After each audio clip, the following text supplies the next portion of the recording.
عرفات بهتر دي خدای دې درې زیره راغلی خدای ته مو دلته ګناهګار بخښي موږ وبخښي زموږ ښځې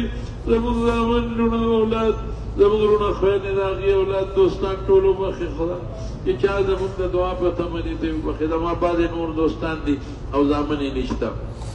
او دعا ورته وکړئ او د هر وخت راته وایي دعا راته وکړئ دعا وکړئ چې خدای چا بچي نه بچي وله ورکړي د چا زامن دي نارینه اولاد ورکړي الله نارینه اولاد ورکړي خدای ستا خو پسې نه کمېږي موږ خو دا بچي د حفظ او د علم دپاره غواړو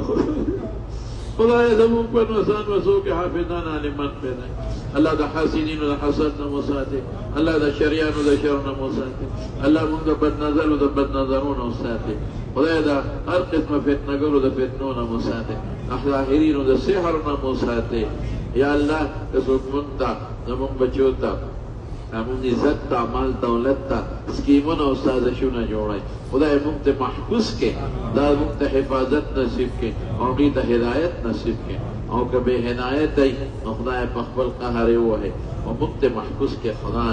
خدای زموږ د ایمان حفاظت وکړي خاتمه مو بالایمان کې الله د دې دنیا نه خدای په ایمان بوتلی کړي د قبر د عذابه مو ساتي او خدای د آخرت د سختو نه مو ساتي او چې ځنکدن هم راسېږي ځنکدن به راسېږي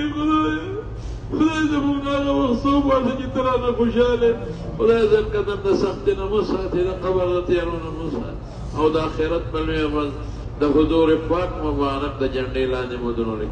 د هغې د جنډې لاندې جنت ته داخل کړي خدای او بیا نه سوال کوو د موږ د حاضري د عرفات قبول کړي او د حجم قبول کړي او بیا د اخري مکې بیا سره د ټولو هنویاله راوړي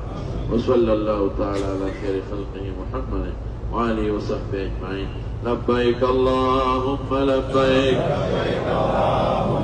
لبيك لا شريك لك لبيك إن الحمد والنعمة لك والملك لا شريك لك الله أكبر الله أكبر لا إله إلا الله والله أكبر الله أكبر ولله الحمد دا دعا وکړئ چې دا حج نن د خپل ستا الله د رضا دپاره شي که د ریا